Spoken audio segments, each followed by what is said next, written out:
ಹಾಸನದಲ್ಲಿ ಪೆನ್ಡ್ರೈವ್ ಹಂಚಿಕೆಯ ಕೇಸ್ ಬಗ್ಗೆ ತನಿಖೆ ಚುರುಕುಗೊಳ್ತಾ ಇದೆ. ನವೀನ್ ಗೌಡ ಹಾಗೂ ಚೇತನ್ ಗೌಡಗೆ ಎಸ್ಐಟಿ ನೋಟಿಸ್ ಜಾರಿ ಮಾಡಿದೆ. ಇವತ್ತು ಬೆಳಗ್ಗೆ 11 ಗಂಟೆಗೆ ತನಿಖೆಗೆ ಹಾಜರಾಗಲಿಕ್ಕೆ ಎಸ್ಐಟಿ ಸೂಚನೆ ಕೊಟ್ಟಿದೆ ನೋಟಿಸ್ ಮುಖಾಂತರ. ನೋಡಿ, ಈ ವಿಡಿಯೋಗಳನ್ನು ರೆಕಾರ್ಡ್ ಮಾಡಿದ್ದು ಎಷ್ಟು ತಪ್ಪೋ ಅಷ್ಟೇ ಅಥವಾ ಅದಕ್ಕಿಂತ ದೊಡ್ಡ ತಪ್ಪು ಅಂತ ಹೇಳಿದರೆ ಈ ಹೆಣ್ಣು ಮಕ್ಕಳ ಜೀವನದಲ್ಲಿ ಆಟ ಆಡಿದ್ದು, ಬ್ಲರ್ ಮಾಡದೆ ಏಕಾಏಕಿಯಾಗಿ ಹರಿಬಿಟ್ಟಿದ್ದು. ಇದೇ ವಿಚಾರಕ್ಕೆ ಸಂಬಂಧಪಟ್ಟಂತೆ ಎಸ್ಐಟಿ ತನಿಖೆ ಮುಂದುವರಿಸ್ತಾ ಇದೆ. ನವೀನ್ ಗೌಡ ಹಾಗೂ ಚೇತನ್ ಗೌಡ ಇಬ್ಬರಿಗೂ ಕೂಡ ಎಸ್ಐಟಿ ನೋಟಿಸ್ ಜಾರಿ ಮಾಡಿದೆ. ಇವತ್ತು ಬೆಳಗ್ಗೆ 11 ಗಂಟೆಗೆ ಹಾಜರಾಗ್ತಾರೆ. ಸೈಬರ್ ಕ್ರೈಮ್ ಠಾಣೆಯಲ್ಲಿ ದಾಖಲಾಗಿರುವಂಥ ಕೇಸಿನ ಸಂಬಂಧ ವಿಚಾರಣೆ ಆಗುತ್ತೆ. ನಿರೀಕ್ಷಣಾ ಜಾಮೀನಿಗಾಗಿ ಹೈಕೋರ್ಟ್ ಮೊರೆ ಹೋಗಿದ್ದಾರೆ ಈ ಇಬ್ಬರು ಆರೋಪಿಗಳು. ಇನ್ನು ಚೇತನ್, ಕಾರ್ತಿಕ್, ನವೀನ್ ಗೌಡ, ಪುಟ್ಟರಾಜು ಹೈಕೋರ್ಟ್ ಮೊರೆ ಹೋಗಿದ್ದಾರೆ. ಈ 4 ಜನ ಇವತ್ತು ಹೈಕೋರ್ಟ್ನಲ್ಲಿ ನಿರೀಕ್ಷಣಾ ಜಾಮೀನು ಅರ್ಜಿ ವಿಚಾರಣೆಗೆ ಬರುತ್ತೆ. ಜಾಮೀನು ಅರ್ಜಿ ವಜಾ ಆದರೆ 5 ಆರೋಪಿಗಳಿಗೆ ಬಂಧನದ ಭೀತಿ ಕಾಡ್ತಾ ಇದೆ. ಪೆನ್ಡ್ರೈವ್ ಹಂಚಿಕೆ ವಿಚಾರದಲ್ಲಿ ಬಹಳ ದೊಡ್ಡ ಹೆಸರು ಕೇಳಿಬಂದಿದ್ದು ಪ್ರಜ್ವಲ್ ರೇವಣ್ಣ ಅವರ ಮಾಜಿ ಕಾರು ಚಾಲಕ ಕಾರ್ತಿಕ್ ಈ ವಿಡಿಯೋಗಳನ್ನು ಹರಿಬಿಟ್ಟಿದ್ದಾನೆ ಅಂತ ಹೇಳಿ ನೇರವಾಗಿ ದೇವರಾಜೇಗೌಡ ಆರೋಪ ಮಾಡಿದ್ರು. ದೇವರಾಜೇಗೌಡ ಮೇಲೆ ಕಾರ್ತಿಕ್ ಆರೋಪ ಮಾಡಿದ್ರು. ಈ ಇಬ್ಬರಲ್ಲಿ ಒಬ್ಬರಾದರೂ ಕೂಡ ಒಪ್ಕೊಳ್ಳೇಬೇಕಾಗತ್ತೆ ಯಾರು ಈ ವಿಡಿಯೋಗಳನ್ನು ಹರಿಬಿಟ್ಟಿದ್ದು, ಯಾರು ಈ ವಿಡಿಯೋಗಳನ್ನು, ಅದು ವಿತೌಟ್ ಬ್ಲರ್, ಸಂತ್ರಸ್ತೆ ಹೆಣ್ಣು ಮಕ್ಕಳ ಮುಖವನ್ನು ಬ್ಲರ್ ಮಾಡದೆ ಹಾಗೆ ಫೋಟೋಗಳನ್ನು ಹಾಕಿ ಹರಿಬಿಟ್ಟಿದ್ದಿದೆಯಲ್ಲ, ಇದು ಮಹಾಪರಾಧ ಆಗುತ್ತೆ. ಸೊ ಹೀಗಾಗಿ ಇದರ ಮೂಲ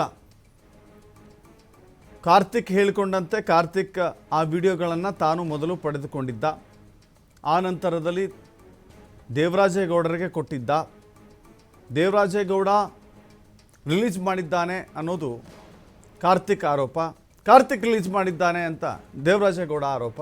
ಸೊ ಪರಸ್ಪರ ಆರೋಪ ಪ್ರತ್ಯಾರೋಪದಲ್ಲಿ ಇರುವ ಮಧ್ಯೆ ಹಾಸನದ ಮಾಜಿ ಶಾಸಕ ಪ್ರೀತಮ್ ಗೌಡ ಬೆಂಬಲಿಗರು ಚೇತನ್ ಮತ್ತು ನವೀನ್ ಈ ಇಬ್ಬರು ಕೂಡ ಈಗ ಎಸ್ಐಟಿಗೆ ಹಾಜರಾಗಬೇಕಾಗ್ತಾ ಇದೆ.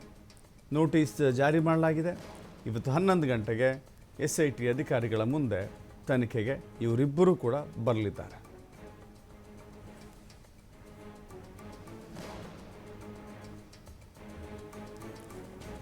ಮತ್ತಷ್ಟು ಮಾಹಿತಿ ನಮ್ಮ ಪ್ರತಿನಿಧಿ ಪ್ರಕಾಶ್ ನೀಡ್ತಾರೆ. ಪ್ರಕಾಶ್, ಒಂದು ಕಡೆ ಪ್ರಜ್ವಲ್ ರೇವಣ್ಣ 31ನೇ ತಾರೀಕು ಎಸ್ಐಟಿ ಮುಂದೆ ಹಾಜರಾಗ್ತೀನಿ ಅಂತ ಹೇಳಿ ಒಂದು ವಿಡಿಯೋ ಬಿಡುಗಡೆ ಮಾಡಿದ್ದಾರೆ. ಅದು ಕೂಡ ಸಾಕಷ್ಟು ರೀತಿಯಲ್ಲಿ ಚರ್ಚೆ ಆಗ್ತಾ ಇದೆ. ಈ ಬಾರಿ ಪ್ರಜ್ವಲ್ ರೇವಣ್ಣ ಬರ್ತಾರೋ ಇಲ್ವೋ ಅಂತ. ಇನ್ನೊಂದು ಕಡೆ ಎಸ್ಐಟಿ ಮುಂದೆ ವಿಡಿಯೋ ಹಂಚಿಕೆ ಮಾಡಿದಂಥ ಆರೋಪಿಗಳು ಜೊತೆಗೆ ನಿರೀಕ್ಷಣಾ ಜಾಮೀನಿಗೂ ಕೂಡ ಅರ್ಜಿ ಹಾಕ್ಕೊಂಡಿದ್ದಾರೆ. ಏನೆಲ್ಲ ಅಪ್ಡೇಟ್ಸ್ ಸಿಗ್ತಾ ಇದೆ, ಇವತ್ತೇನು ಸಾಧ್ಯತೆಗಳೇನು ಕಾಣಿಸ್ತಾ ಇದೆ ಪ್ರಕಾಶ್?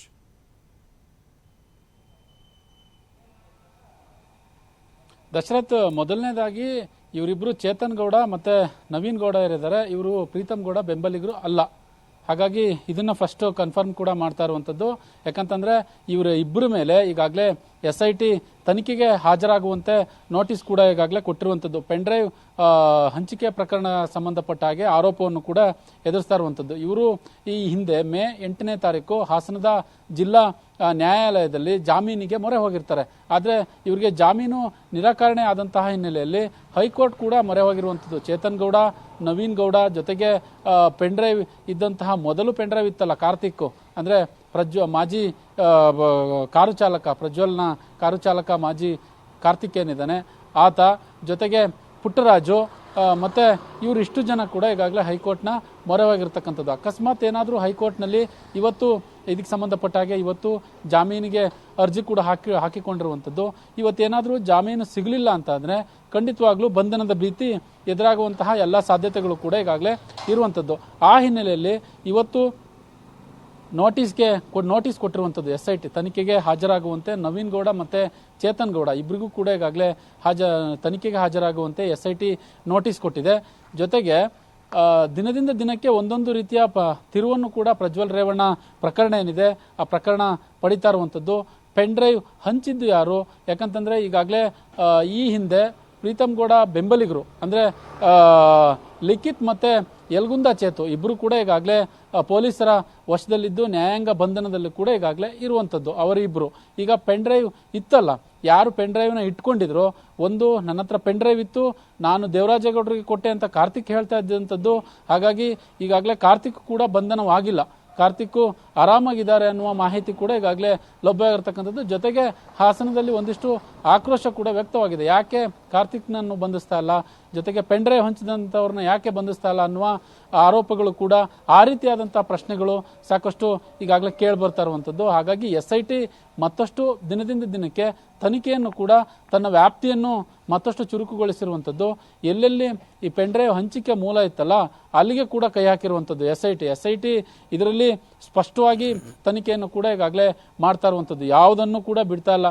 BJP ಬೆಂಬಲಿಗರು, ಈ ಹಿಂದೆ ಖಾಸಗಿ ಹೋಟೆಲ್ನ ಮಾಲೀಕರಾಗಿರ್ಬೋದು, ಶರತ್ ಗೌಡ ಆಗಿರ್ಬೋದು, ಈ ರೀತಿಯ ಸುಮಾರು ಪ್ರೀತಮ್ ಗೌಡ ಬೆಂಬಲಿಗರ ಮೇಲೆ ಮನೆಯ ಮೇಲೂ ಕೂಡ SIT ನಿರಂತರವಾಗಿ ಶೋಧ ಕಾರ್ಯವನ್ನು ನಡೆಸಿ ಒಂದಿಷ್ಟು ದಾಖಲೆಗಳನ್ನು ಹಾಸನದಲ್ಲಿ ವಶಪಡಿಸ್ಕೊಂಡಿತ್ತು.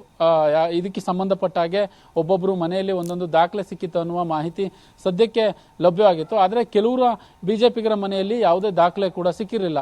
ಆದರೆ ಇವತ್ತು ಮತ್ತೊಂದು ನೋಟಿಸ್ ಕೂಡ ಕೊಟ್ಟಿರುವಂಥದ್ದು. ಅಕಸ್ಮಾತ್ ಇವತ್ತು ನೋಟಿಸ್ಗೆ ಹಾಜರಾಗಬೇಕು ಅಥವಾ ನಿರೀಕ್ಷಣಾ ಜಾಮೀನಿಗೆ ಅರ್ಜಿ ಹಾಕೊಂಡಿದ್ದಾರೆ, ಅಲ್ಲಿ ಏನಾದರೂ ಜಾಮೀನು ಸಿಗುತ್ತಾ, ಜಾಮೀನು ಸಿಕ್ಕಲಿಲ್ಲ ಅಂತಂದರೆ ನೆಕ್ಸ್ಟ್ ಫರ್ದರ್ ಏನಂತಂದರೆ ಬಂಧನದ ಭೀತಿ ಎದುರಿಸಬೇಕಾಗುತ್ತೆ, ಬಂಧಿಸಲೇಬೇಕಾಗುತ್ತೆ. SIT ಅವರು ಬಂಧಿಸಿ ಮತ್ತೆ ವಿಚಾರಣೆಗೆ ಒಳಪಡಿಸುವಂತಹ ಸಾಧ್ಯತೆ ಇದೆ. ಈಗ ಹಾಗಾಗಿ ಇವರು ಚೇತನ್ ಗೌಡ, ನವೀನ್ ಗೌಡ, ಜೊತೆಗೆ ಪುಟ್ಟರಾಜು, ಕಾರ್ತಿಕ್ ಇಷ್ಟು ಜನ ಕೂಡ ಈಗಾಗಲೇ ಹೈಕೋರ್ಟ್ನ ಮೊರೆ, ಜಿಲ್ಲಾ ನ್ಯಾಯಾಲಯದಲ್ಲಿ ಅರ್ಜಿ ಹಾಕೊಂಡಿದ್ರು ಜಾಮೀನಿಗೆ. ಆದರೆ ಜಾಮೀನು ತಿರಸ್ಕೃತವಾದಂತಹ ಹಿನ್ನೆಲೆಯಲ್ಲಿ ಹೈಕೋರ್ಟ್ನ ಮೊರೆ ಹೋಗಿದ್ದಾರೆ. ಹೈಕೋರ್ಟ್ನಲ್ಲಿ ನಿರೀಕ್ಷಣಾ ಜಾಮೀನು ಸಿಗುತ್ತಾ ಅನ್ನುವ ಏನು ಆ ಥರದ ಒಂದು ಇದರಲ್ಲಿ ಕೂಡ ಇರುವಂಥದ್ದು, ಅಂದರೆ ಸಿಗಬಹುದೇನೋ ಅನ್ನುವ ನಿರೀಕ್ಷೆಯಲ್ಲಿ ಕೂಡ ಈಗಾಗಲೇ ಇದ್ದಾರೆ. ಈಗ ಇವತ್ತು SIT ನೋಟಿಸ್ ಕೊಟ್ಟಿದೆ, ವಿಚಾರಣೆಗೆ ಹಾಜರಾಗ್ತಾರಾ ಅಥವಾ ಜಾಮೀನು ಇವರಿಗೆ ಸಿಗುತ್ತಾ ಅನ್ನೋದನ್ನ ಕಾದು ನೋಡಬೇಕಾಗುತ್ತೆ. ಈಗಾಗಲೇ ಪ್ರಜ್ವಲ್ ರೇವಣ್ಣ ಮೇ 31ಕ್ಕೆ ನಾನು ದೇಶಕ್ಕೆ ಮತ್ತೆ ವಾಪಸ್ ಬರ್ತೀನಿ ಅನ್ನುವ ಹೇಳಿಕೆಯನ್ನು ಕೂಡ ಈಗಾಗಲೇ ಕೊಟ್ಟಿರುವಂಥದ್ದು. ಎಲ್ಲೋ ಒಂದು ಕಡೆ ರಾಜಕೀಯವಾಗಿ ಷಡ್ಯಂತ್ರ ಮಾಡ್ತಾ ಇದ್ದಾರೆ ಅನ್ನುವ ಆರೋಪವನ್ನು ಕೂಡ ಮಾಡಿದ್ರು. ಆದರೂ ಎಷ್ಟರ ಮಟ್ಟಿಗೆ ಅದು ಸರಿನಾ ಅಥವಾ ಅದು ಈಗಾಗಲೇ ತನಿಖಾ ಹಂತದಲ್ಲಿದೆ, ಅದನ್ನು ನಾವೇನು ಕೂಡ ಹೇಳಲಿಕ್ಕೆ ಆಗೋದಿಲ್ಲ. ಒಟ್ಟಾರೆ ಈಗ ಸದ್ಯಕ್ಕೆ ನವೀನ್ ಗೌಡ ಮತ್ತು ಚೇತನ್ ಗೌಡಗೆ SIT ನೋಟಿಸ್ ಅನ್ನು ಕೊಟ್ಟಿರುವಂಥದ್ದು. ದಶರಥ್, ಥ್ಯಾಂಕ್ ಯು ಪ್ರಕಾಶ್ ನಿಮ್ಮೆಲ್ಲ ಡೀಟೇಲ್ಸ್ಗೆ.